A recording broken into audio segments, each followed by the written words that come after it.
Okay, babies. So, today is the 20th, and so we're on story number 20. We've only got 5 more days until Christmas. Yay! Oops, sorry, just a second here. I'm having issues with I had to use my phone because I can't get my computer to work. So, um, and tonight's story is called Somebody Out There Loves Me.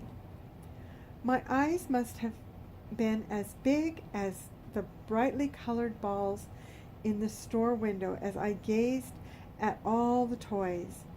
Dolls stood in their cardboard boxes, reaching out delicately fashioned little hands and looking straight into my wondering eyes. There were playthings of every description, some I'd never even dreamed of. Finally, my eyes rested on a daintily dressed darling with a pixie face and shining curls. She stood beside a table set with tiny cups and saucers with blue flowers. Oh, I must have said aloud, I love you, little pixie face. A man was standing there beside me when I finally turned to go. Who are you talking to? He asked softly, smiling gently. Pixie face, I answered, smoothing out the worn skirt of my uniform. I mean, the one with the pink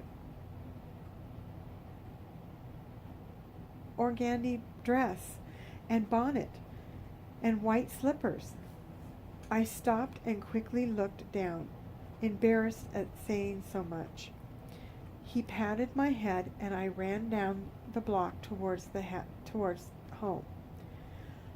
I looked back once and he waved at me. I stopped at the groceries and bought the can of baking powder that would make biscuits to fill 30 little tummies, plus the 4 people who took care of us, of course. Mrs. Ledford met me at the door. Hurry, we'll trim our tree after supper. A real Christmas tree for us? Yes, a nice man brought it. The other children are making decorations from colored paper and crayons. Would you like to help? I went into the hall and looked around. In the playroom, the children were making ornaments, but I wanted to see the tree. Carefully, I pushed open the parlor door. There it was, tall and beautiful, smelling of cedar and Christmas. I slipped in and sat beside the low fire burning in the hearth. A real Christmas tree. I reached out and touched it and watched the patterns of the soft branches made on the wall in the flickering firelight. I had only seen Christmas trees through other people's windows. This one was ours. A part of it was mine. Little pixie face, maybe in the morning you'll be under some other lucky little girl's tree, holding your arms out for her. But I'll always love you, pixie face. The supper bell rang. I shouldn't be in here.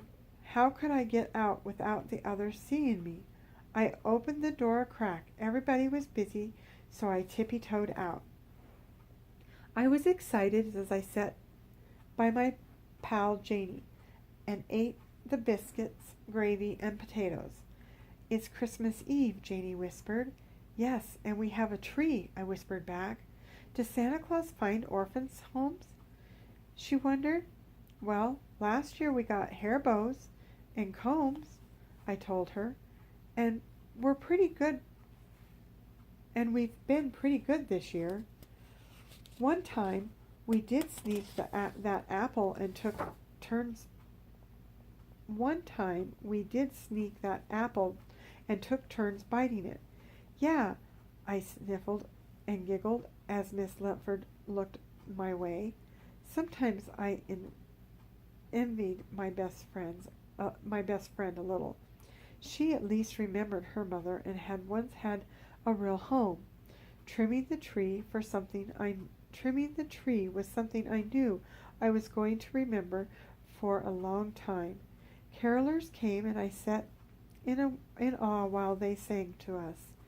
Then someone brought in a basket, and we each had a whole apple. When we were shooed off to bed, I glanced under the tree where a few presents now rested.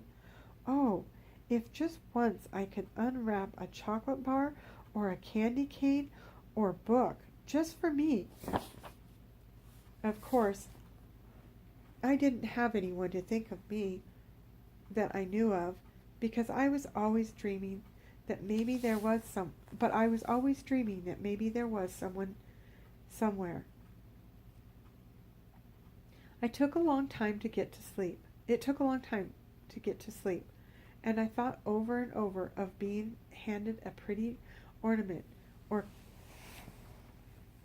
climbing the ladder to hang it just where I wanted,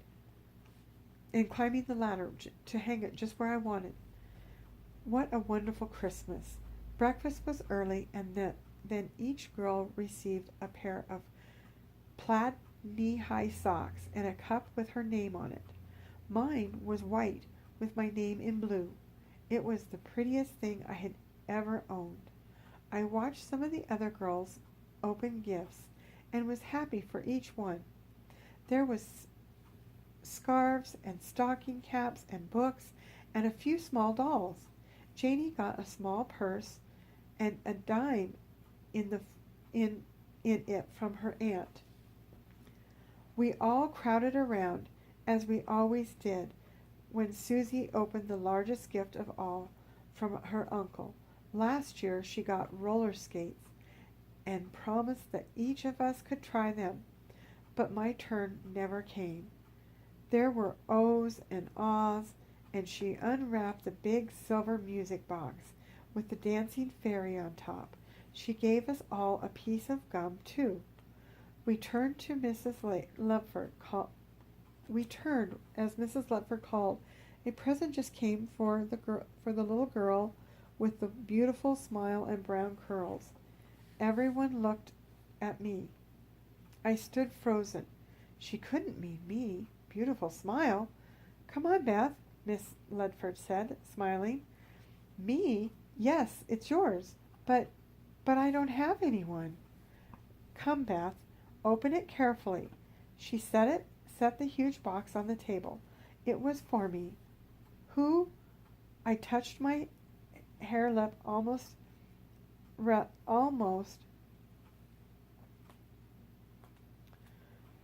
Oh, I lost my place.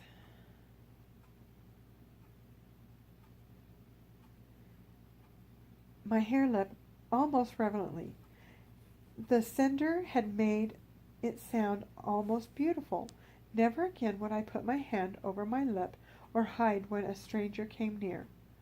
My hands shook as I carefully untied the red ribbon and pushed back the wrapping paper. I opened the box, and there she was, little Pixie Face. The girls all gasped, and I just stood there, gazing as tears streamed down my face. Hi, I finally whispered to my doll. Pick her up, Mrs. Lutford said softly. Oh, I reached for my Pixie Face and held her close to my heart. There's another box, Janie said. There's a small box inside the doll box. It was the set of dishes I had liked in the store window. I started to the corner with my treasures, and the girls followed. Just leave her with her presents for a while, Mrs. Lutford told them. I was thankful for that. I turned back to Janie and whispered, You can hold her after a while. Susie said, Oh, Beth, you can use my skates and any time you want to. I sat with my Christmas presents all day. I had to be coaxed to put Pixie Face down, so I